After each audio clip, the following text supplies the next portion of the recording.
Welcome,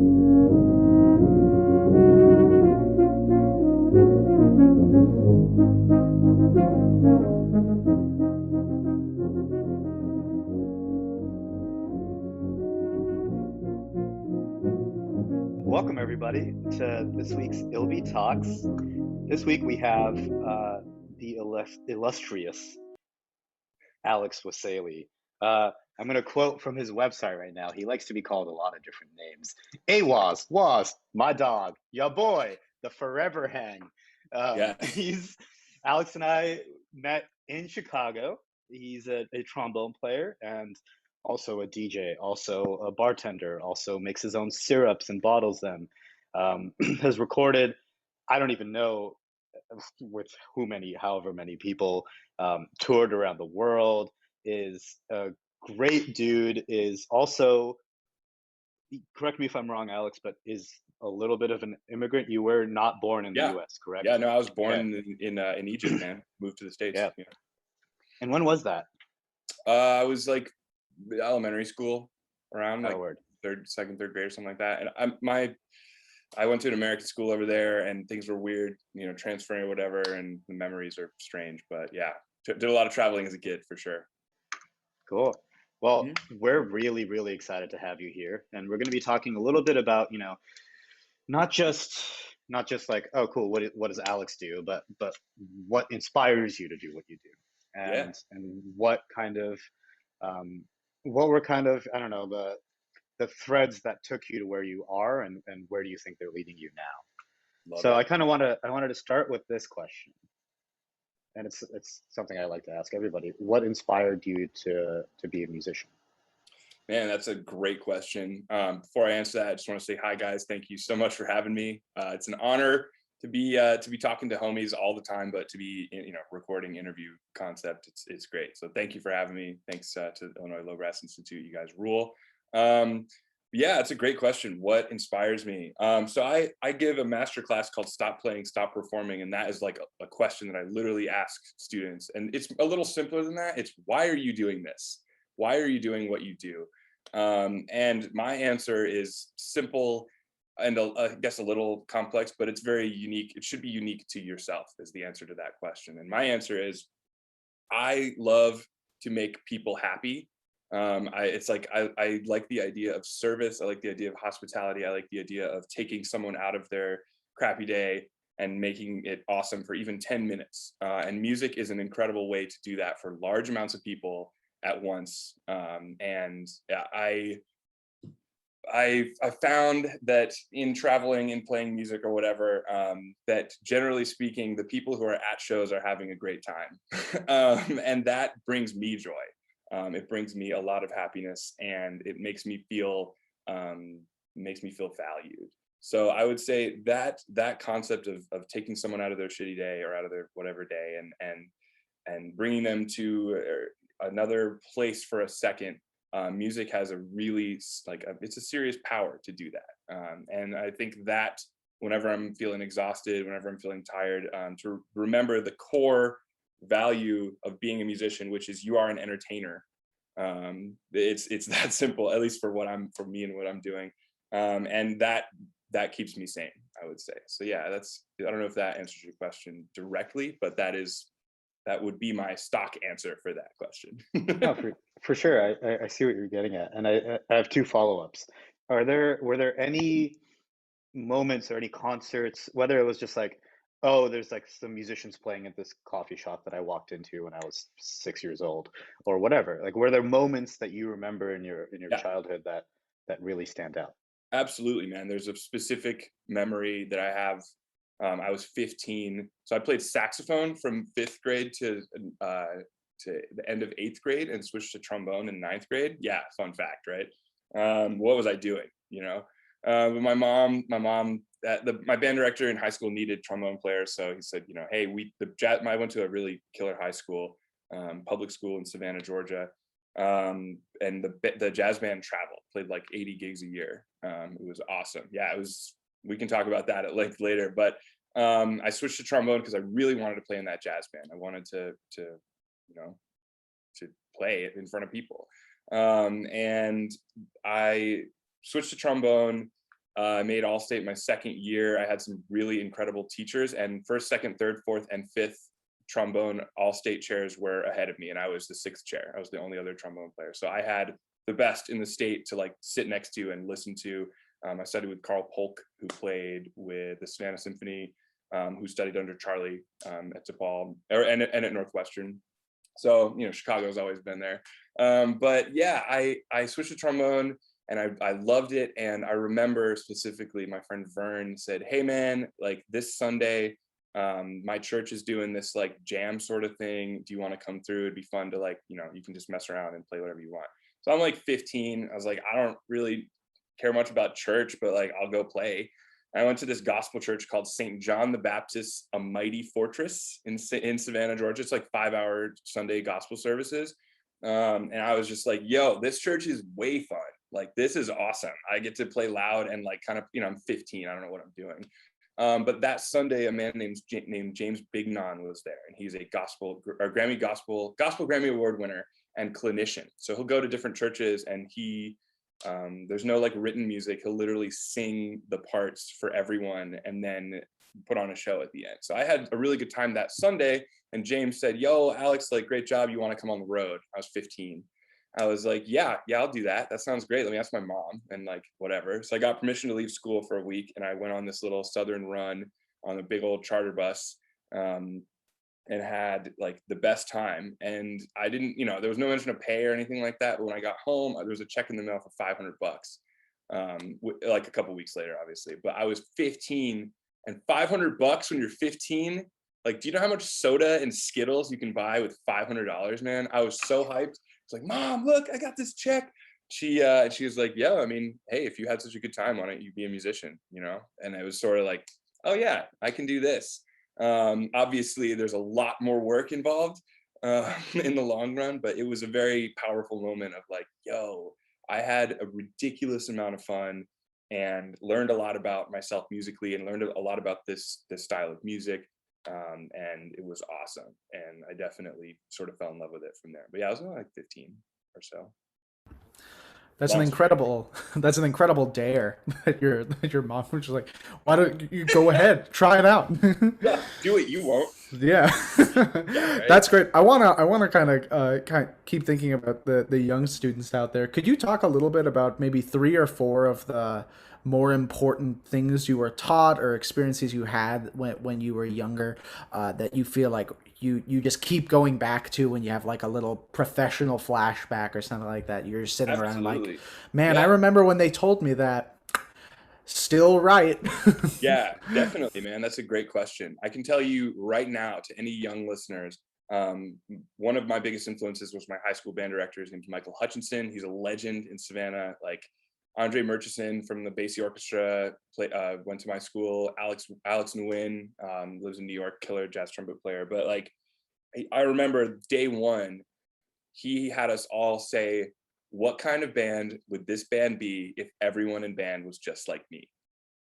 Which is essentially saying like a band is only as strong as its weakest link, or like a quartet or even a duet. Like, it's only as strong as the weakest link. So if you aren't pulling your weight musically speaking, if you're not paying attention, if you don't really care about what's going on, then everyone else is gonna stoop to that level of performance, of that perfection. And that really, like, for some reason it like clicked with me. I felt the need to put the band on my shoulders. You know, and like by senior year I was jazz band president or whatever the heck that means. But like I felt a lot of ownership of what kind of product the 80 kids in the band were putting out. But that's something that really, really stuck with me. What kind of band would this band be if everyone in band was just like me? I was a kid when I heard that.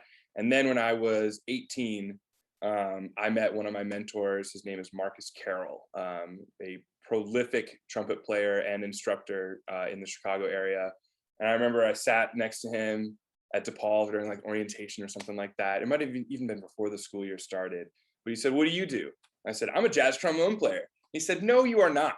He said, "No, you are not." I was like, what? Like, who is this dude telling me what I am and what I'm not? And he said, "Listen to me." He said, "You're a person first. You're an artist second. You're a musician third. You play trombone fourth, And fifth, you better be able to play whatever they put in front of you. And clearly I can recall that story because it was so powerful to me. But I can't tell you how much that statement of facts has changed my entire approach to musicianship. You're a person first is so important. You need to take care of yourself, your health, your sleeping, whatever. I know on the road we're not sleeping and stuff, but like you need to take care of yourself and you need to be a good person. Second, you need to be an artist, which means you got something to say. If you don't have anything to say, what are you doing? Are you just reading notes off a page, or are you making art? Third, you're a musician, which means your art is music, obviously. Fourth, my way of achieving those first four is with a trombone. And fifth, if you corner yourself into a genre, if you say I'm a jazz trombone player, that means what? You can't play funk, soul, hip hop, R&B, classical, 21st century. Like there are a billion genres to choose from, and if you corner yourself into one, you're missing out on leagues of other genres of music. So that is something that really stuck with me. If you're younger and you're really into one genre, that's awesome. By all means, pursue that genre. But in the modern world, just being real, you gotta be able to do it all, which is a daunting thing. Don't be scared. It's exciting to get to learn the different genres.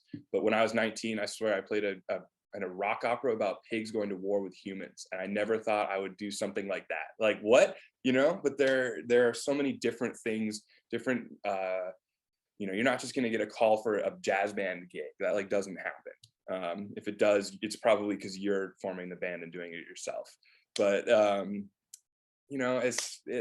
those things, I'll say it one more time. You're a person first, artist second, musician third, whatever your instrument, trombone fourth, and fifth, you got to do it all. So those are two things that really stuck with me. I don't know if that answered your question well.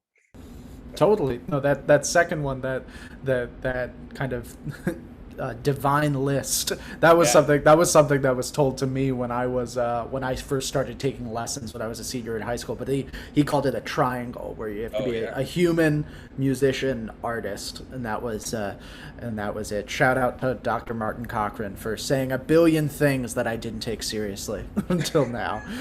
Could you talk a little bit more about this first thing? I think a lot of students, when they go to either their high school ensembles, or if they're starting college, they're going to the collegiate ensembles, which operate very differently. Can you talk about what you feel ownership in an ensemble is like? Could you give kind of like your toolkit for being an MVP in an ensemble setting?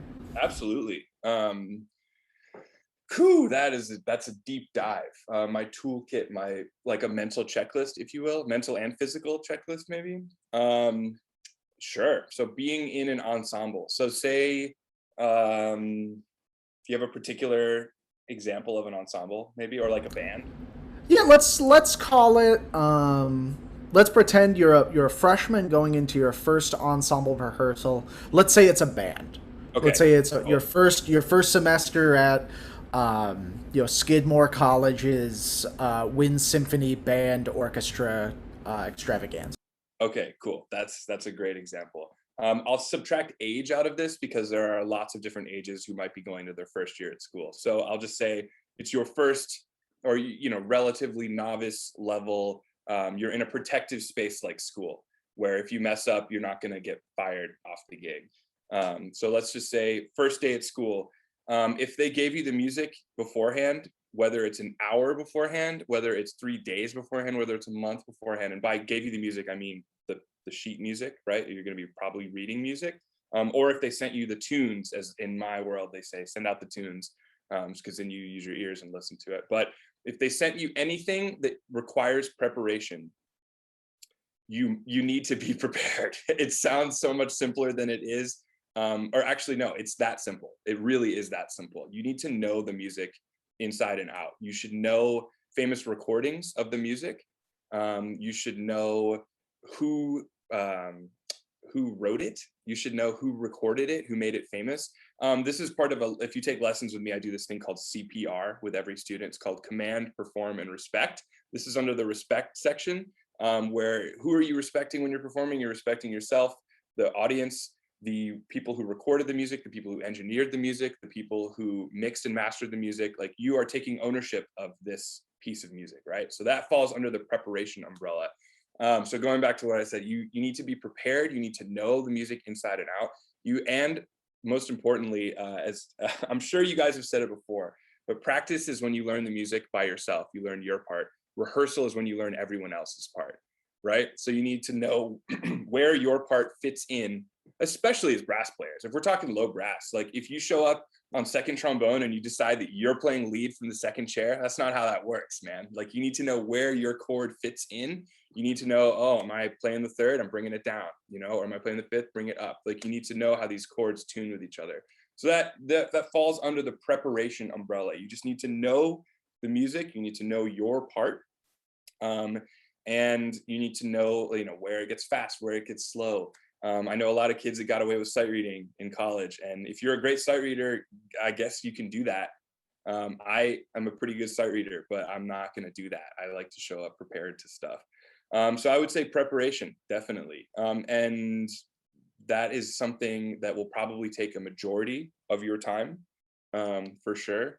In terms of a physical checklist, though, for your, if we're talking like, if you have a little physical checklist for what you need to bring to said rehearsal, obviously all the things that make your instrument work, oils, in the real world, no one gives a damn if your valves are sticking. You miss the note. No one cares if your slide is dinged. You miss the opportunity. You miss the note, and you're probably not going to get called back. Or out here in LA, they'll literally have another dude on the way within an hour to get your spot that people have lined up for years for.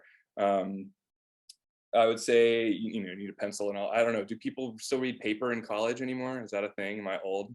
Am I dating myself?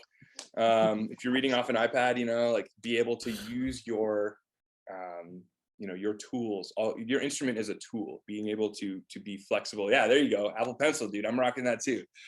But yeah, that all falls under the umbrella of preparation. Does that answer your question, or is that too broad? Are you looking for more specifics? No, that's great. I love the idea of grouping kind of your knowledge under the guise of respect for the music. I think that's really important, because you not caring about it, or you not giving credence to why this music is in front of you is in a way kind of disrespectful. and so Definitely. and No, so and so yeah, no, that's brilliant. You said CPR. Just before we move on, could you just give us what each of command, perform, respect? Could you describe just yeah, briefly each of those? absolutely. So I'm available for lessons on golively.com. You can check that out if you want to study with me. But yeah, command, perform, and respect, CPR. I start off every single student with it. I don't care what level you're at. So command means how well you use your instrument, how well, whether it be your voice, your piano skills, your command of the instrument. As my band director said, your instrument is not your friend. It will tell the whole world when you haven't been practicing. So you want command of your instrument. You want to be able to pick off that high E on Earth, Wind, and Fire's recording. You want to be able to hit that low pedal, whether it means you need to, hit it earlier so that the sound comes out. You need to be in command of your instrument, period. One. Performance, right? I don't say I'm not playing my instrument. I perform my instrument. And people will say, oh, but what if I'm just playing for myself? If anything, yourself is the most important person that you're performing for. You're doing it for you, and that's okay. In fact, I encourage you to perform for yourself. So you're disrespecting yourself if you're not, performing for yourself, whether it be one person, whether it be an arena. You're performing, which means taking the room, the situation, or whatever, bringing all the eyes upon you, or all the attention in the room to you as you give an artistic statement. Right? Kind of deep, but it's definitely something that you need to be thinking about, because this is what we do. We are entertainers at the end of the day. I said it earlier, I'll say that till I die.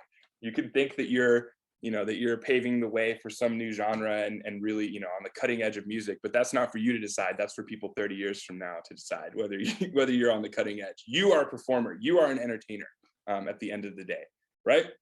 And then respect is, are you respecting the music, right? So I play with a band from New Orleans.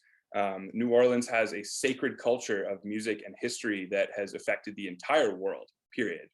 You can argue that with me, and I guarantee you will lose. That New Orleans is a sacred place for the birthplace of so many different genres of music. And so if I'm going to play that style of music, I'm going to need to play in that style, or else I'm disrespecting it. So I'm disrespecting myself if I'm not doing it right. I'm disrespecting the band. I'm disrespecting people who died 100 years ago, who gave their life to this kind of stuff, who made it their identity. So those three things: command, perform, and respect. And I'm sure that the younger kids, whenever I do the masterclass for kids, they chuckle and laugh. But it's like, dude, no, this is like, you're part of a sacred tradition now as a musician. It's your job to keep it going, whether you know it or not. So there you go. I wanted to ask you a bit about what it's like to put together a group to record an album. Sure. I see on your website you have Beams, by Hip Trip. I wanted to ask a little bit about how like that group was formed, a little bit about what the recording process is like, just kind of broadly about what recording an album is like. Absolutely, man. So yeah, that's a band called Hip Trip. I was the leader of that band. We don't really play that much ever since our bass player passed away 5 years ago. It was really a huge hit for the Chicago music community. And personally, obviously, I'm still in shambles about it. He had mono, it's just awful. But yeah, so that band, Hip Trip, check out the record. You can check it out at alexwasily.com. But yeah, the concept of starting a band, making a record. I'll start with starting a band. Is there someone in your life who is better at their instrument than you are? If so, you should attach yourself to that person, and you can learn a lot from them. I always joke, you want to be the worst member of your band so that you're constantly getting better. If you're the best member, you should probably find a new band. Obviously, it's crazy to say I'm the best member, I'm quitting. Like, that's not how that works, but you understand. Yeah, I'm sure you get in a lot of trouble. Yeah, right. Yeah, you don't say that. But you always want to be learning and growing as a musician and getting better. So yeah, for instance, Hip Trip, that was a couple freshmen at in my year. I graduated 2013 from DePaul. So it was Mason Cormier on bass, Brandon Hunt on guitar, and Corbin Andrick on saxophone, Zach Marks on keys. They were a little older, and Brad McDonald on keys. They're all like 2 years older, but we were great friends. And we'd hang out after school or whatever, or after school, I guess, whatever that means in college, but we'd kick it and we'd just go play sometimes. And the 5 or the 6 of us really just gelled well. We got along really, really great. And that is important. Definitely want to work with people who are easy to work with. But we started that group, and we'd play, this is kind of leading into the funk party world. So I throw these events in Chicago, I guess you could call them. But we just played at my apartment in Wrigleyville, and invited a couple people to play. And then there's like a line of 200 people down the block, and we charge $5 to get in. And that's kind of how Hip Trip was born. When we realized, hey, other people like this too. That's cool. We should do this. So the record is called Beams.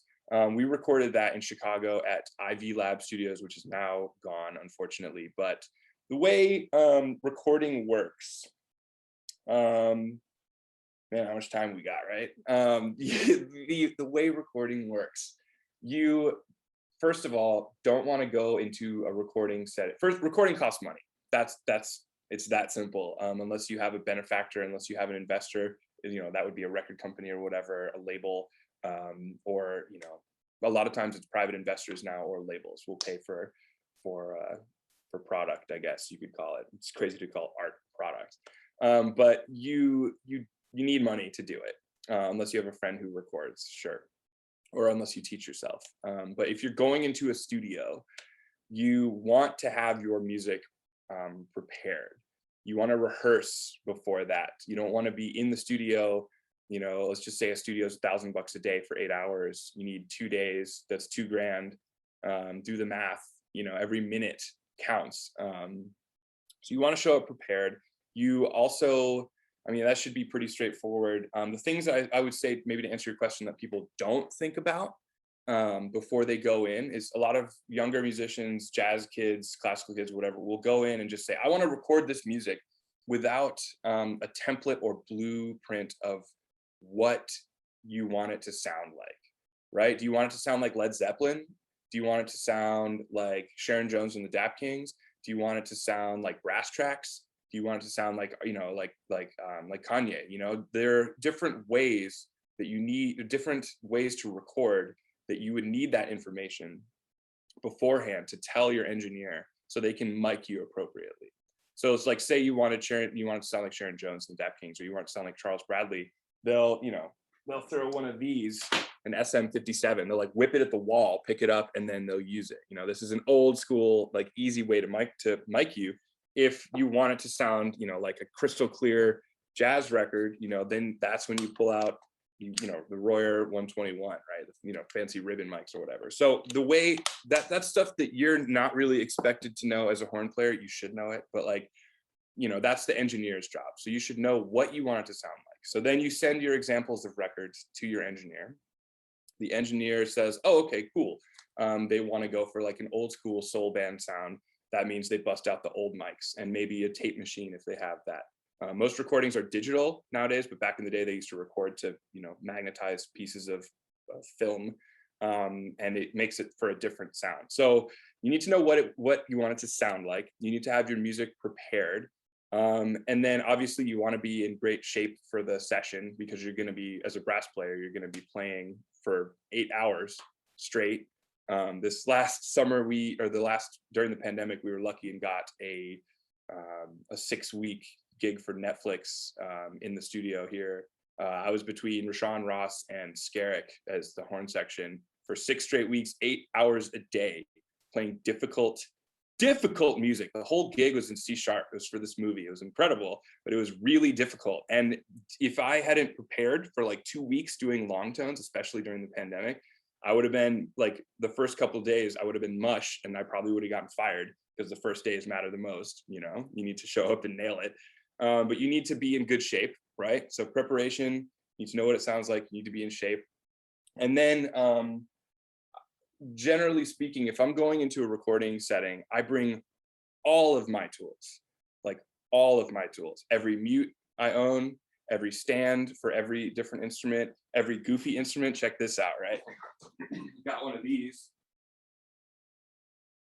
you know, got one of these just in case. Rashawn gave this to me, man. Yamaha only made 2. Wycliffe has the other one.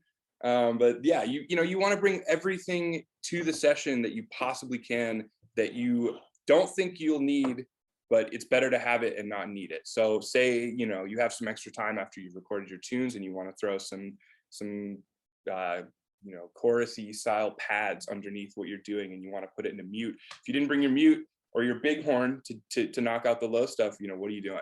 So bring all of your tools. I know it's a pain, you know, especially if you're in college and you're riding the bus or whatever, but you're just gonna be that kid, and that's okay. You'll look back on those days like I do with fond memories of being that kid on the bus with all your crap, you know, looking like a total nerd, but like, it's so worth it. Those memories, I would relive them in a heartbeat. So yeah, all your tools. And then once do you want to talk about mixing and mastering? Yeah, let's do it. Okay, cool. So once you've recorded your music, you've spent thousands of dollars on getting your what's called the roughs. You take your roughs and then you mix the music. Generally, this is something you for sure want to hire a professional for. The mixing stage is where you take, once you have everyone's sounds right recorded, mixing is where they go into each individual part. So like the hi-hat or the first tom, and they say, okay, we want it loud here and soft here on every single second of your music. It takes a long time, or it can take a long time, and it's kind of expensive, but it's definitely worth it to get a good mix. This is also where you tell the mixing engineer, hey, I want it to sound like Sharon Jones, or hey, I want it to sound like CSO, you know, whatever. I want it to sound like it's at Carnegie Hall. And they do that.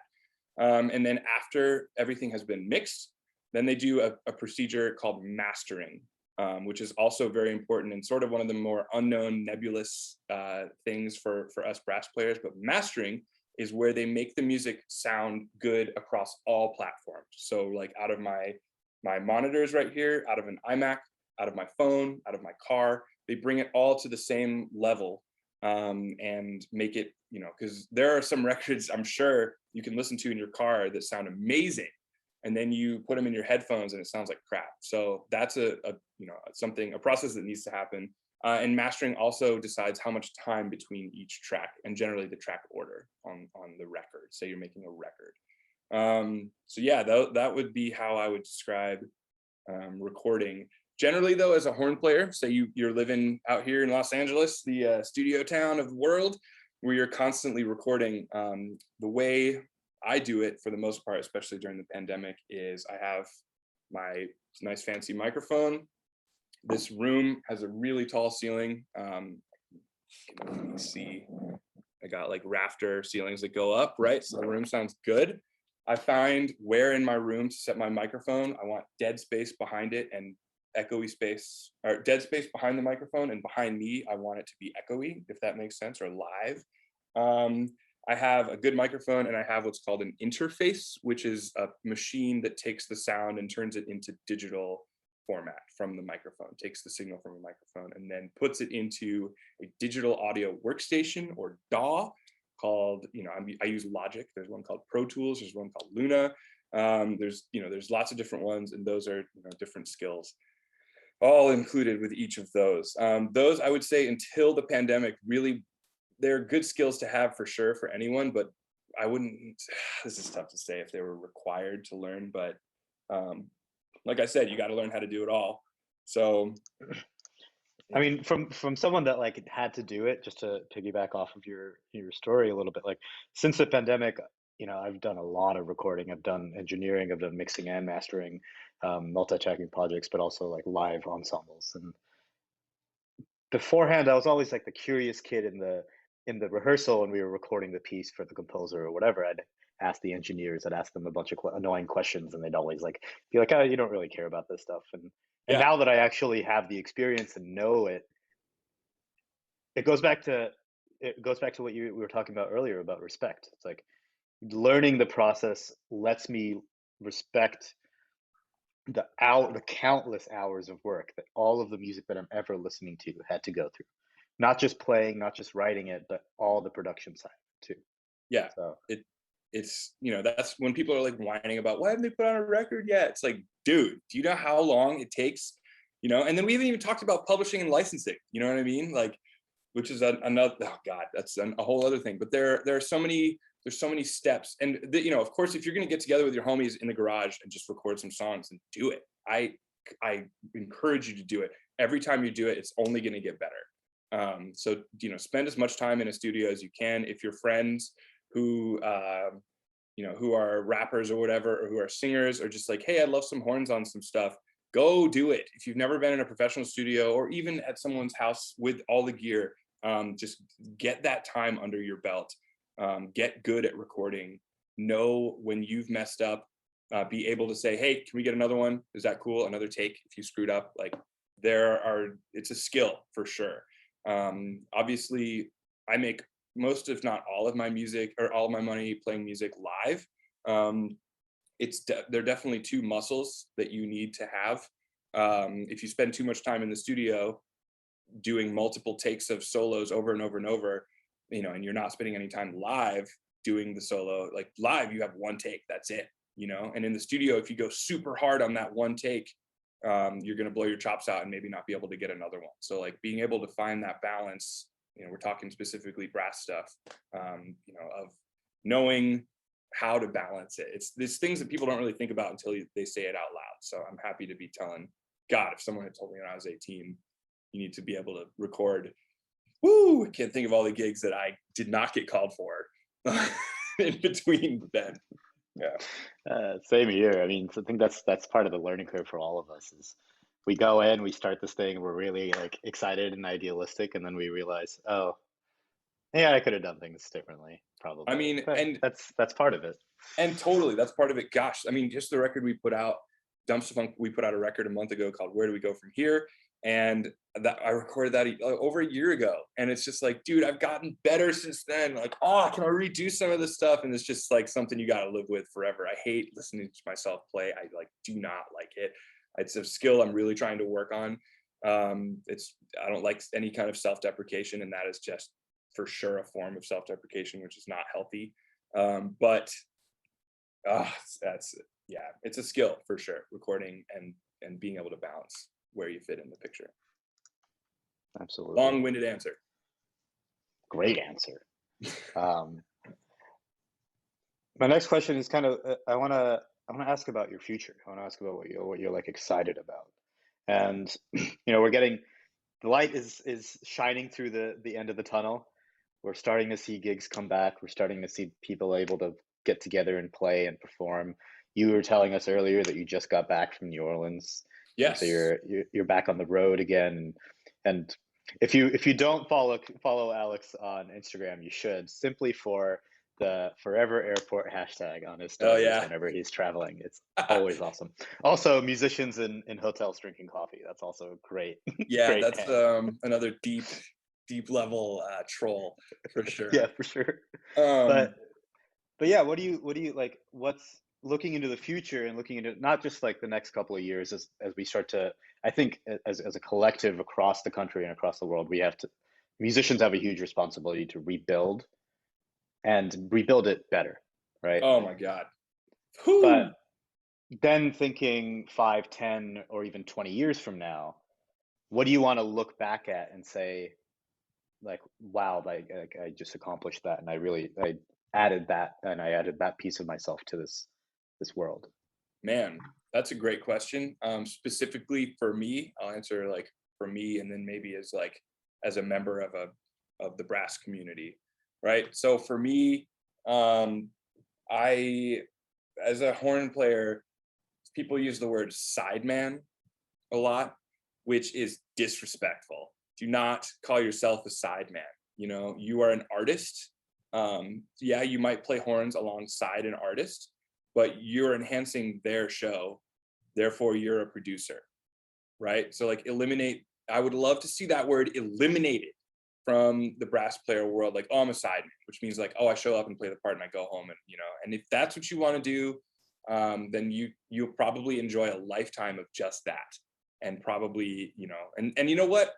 I shouldn't shit on that. I shouldn't, like, if you want to just do that, that's okay. I guess for me though, I am constantly looking for opportunities to produce, to bring my knowledge of the horn, to bring my experiences on the horn, the artists with whom I've performed. I want to bring that to whatever level of whatever I'm doing. I want to be called for being Alex as opposed to being a trombone player, right? And that kind of falls into the human aspect. I like to think I'm fun to hang out with. It's like a skill of mine, that I know how to have a good time and all that, Really? You know how to, I don't know. I don't think I've ever had a good time hanging out with exactly, dude. I don't think the countless times we've kicked it Oxshot that we've had a good time, but I don't even mean, I don't mean substance abuse. In fact, I'm 4 years sober behind the horn. Actually, this might be 5 years. I refuse to, there are no substances involved. If I have a performance, I don't care if it's in front of 60,000 people or one person, I am not touching any substances. That's something you might see some kids who are older than you, kids listening now, you might see some kids who are older than you thinking it's really cool to get messed up before a gig. And dude, you just look like an idiot. And not only that, but you probably not remember what you messed up about your performance the night before to get better for next time. That is probably the biggest thing for me. But I can only tell you that my career took off the minute I stopped drinking or smoking anything before a show. It's just not, do what you want, but I don't think it can help you. But yeah, so I'd love to see that. I'd love to see people stop drinking before a gig or whatever. No, I don't care. What was I saying? We're talking about, yeah. So I want to be called for what I bring to the table as a brass player, and you should strive for that as well. I like to think I bring, loud, bombastic energy to whatever your track is. Of course, I know how to play soft. I can play soft. I can play pads. I'll do, whatever the gig requires. But I want to be called for what I bring to the table.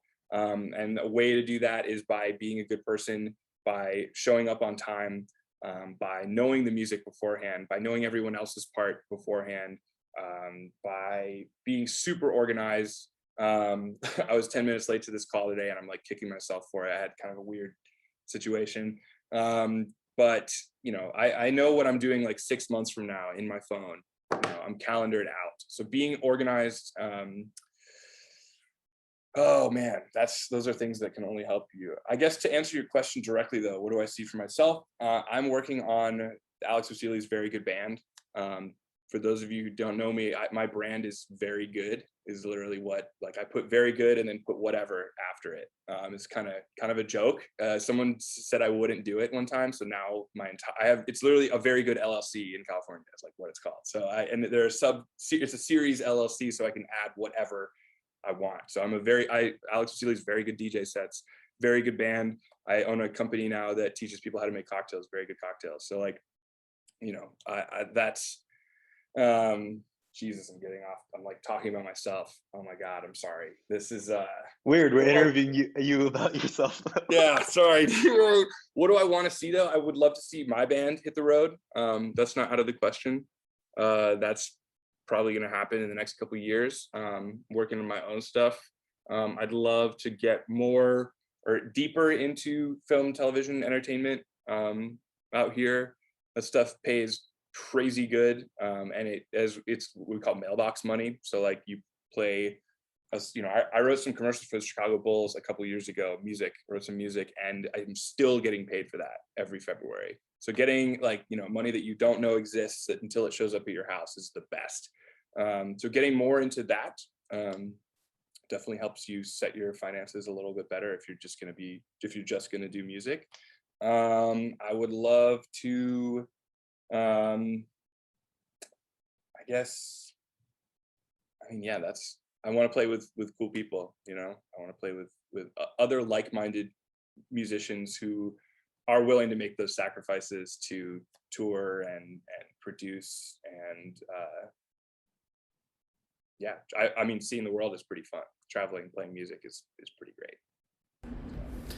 Another dare that benefited you as well. Oh, yeah. A very good dare, I would say. Neil Carson, thank you. That was my friend Neil.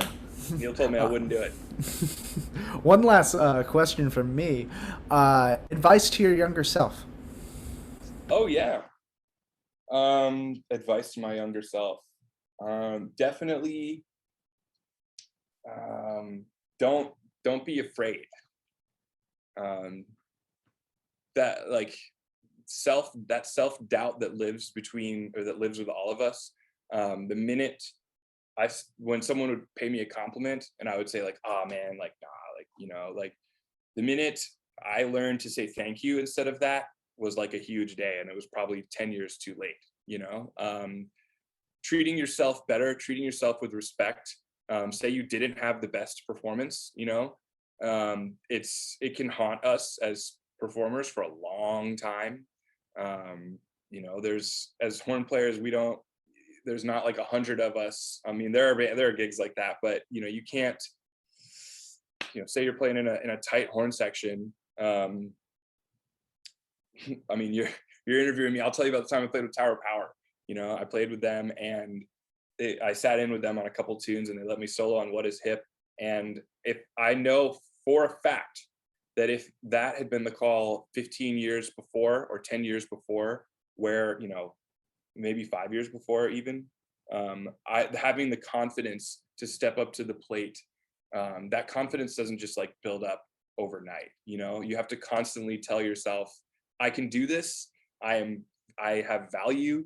I am all this time I'm putting into, all the weddings I'm missing or whatever, the birthdays I'm missing, like being a musician is a sacrifice. You are going, like, the kids I'm not going to have, like there are so many things that for me, that you make sacrifices and you're tired a lot of the time and you're running around. But telling yourself that you are worth it, giving yourself that confidence, giving yourself that mental boost is so important. And I see so many kids now, like, I don't want to call them kids, I'll call them young performers, who after a solo, I'm like, dude, you sound great. And they're like, oh man, like, I don't know, I'm trying to, and it's like, no, just say thank you, like boost yourself up, man. You are worth it. Every human is worth it. I mean, that just like having the mental fortitude to go forward and play an arena. That's not something that happens overnight. And, I deal with it you probably wouldn't know because I love talking about myself. I have a large ego and my friends know it. That's okay, you know, but that's, I don't know, it's part of my brand, and it's probably why people call me to do certain things, and it's worked out for me. So having, you know, I can only speak on what's worked for me, but having the mental fortitude to go forth and do something that you thought was impossible is, I don't know, you gotta find it within yourself and do it. So I don't know. Well, thank you for that. That's actually like really good advice. That's something I'm definitely gonna take with me. Yeah. So before we wrap, we do a thing after every interview where we say what we're grateful for this week. So I'm gonna throw it to Akshat and ask him what he's grateful for. I am grateful for being able to travel because I'm fully vaccinated and I'm done with the school year. And I'm actually in New York right now instead of Chicago. And this will be aired while I'm on a flight back to Chicago. So There you go.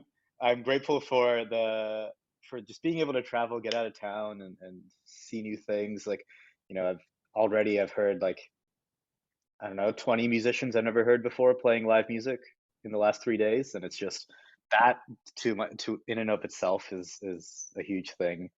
And then just like the I don't know, the freedom to be able to travel but still be able to meet with the fine folk that are on this call and talk about what inspires us and what builds us.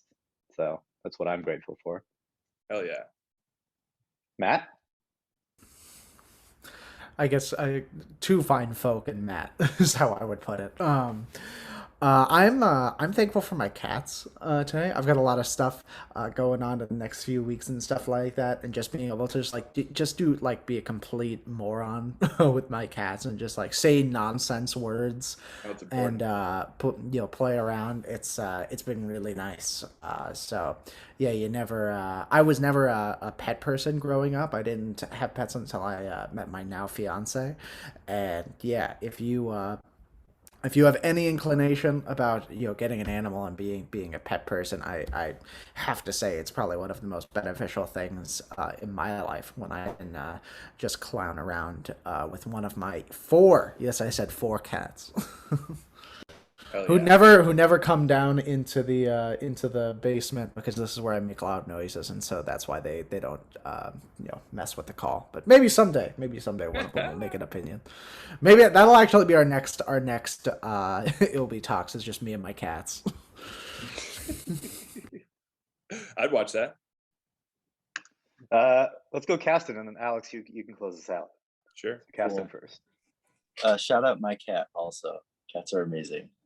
Cats of ILBI, it's coming.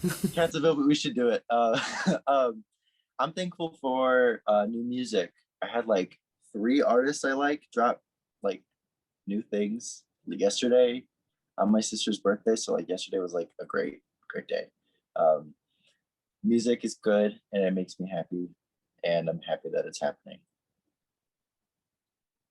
Dude, that's excellent. And like, it doesn't need to be more complex than that. Music it makes people happy. It's like, it's the shit. We get to do this. It's a privilege.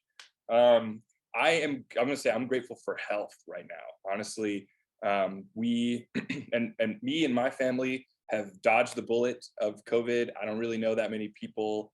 It's crazy to say I don't know that many people who passed from the pandemic, but I'm vaccinated. I have been healthy throughout the pandemic, and I'm grateful for the ability to continue performing and not really have to worry about any sort of underlying health situations. I'm counting my lucky stars daily. So, you know what? I just realized too, I'm not like required to say this, but I'm going to, because it'll make a lot of people happy. I am a Conselmer artist. If you have any questions about purchasing a Bach or a King, or a Ludwig drums or whatever, it's a pretty big umbrella, or Selmer saxophone, con instrument, you can talk to me. I'll put you in touch with the right people. And I'm also an artist resonance, I guess you could call it, AR mouthpiece. I'm endorsed by them too. So if you have any questions about getting the beautiful custom Italian mouthpieces that I love, I absolutely love them. They come in all sorts of different sizes, shapes, materials. Just let me know. I will put you in touch. and get you hooked up. So awesome. Well, any last thoughts from anybody? Always got to plug the merch. It's very important. Yeah, I mean, it's all, I don't know if you can see it, stuff back there, horns and stuff. Yeah. Yeah. Well, thanks so much, Alex. Thanks so much for being a part of our ILBI Talk series. And for anybody that has any questions, you can find Alex on alexwasily.com, or what's your Instagram handle? Yeah, you can Alex Wasily. Yeah, Alex Wasily, man. You can DM me anytime. I'm available. I'd say like 20 hours a day. So just just holler at me if you have any questions.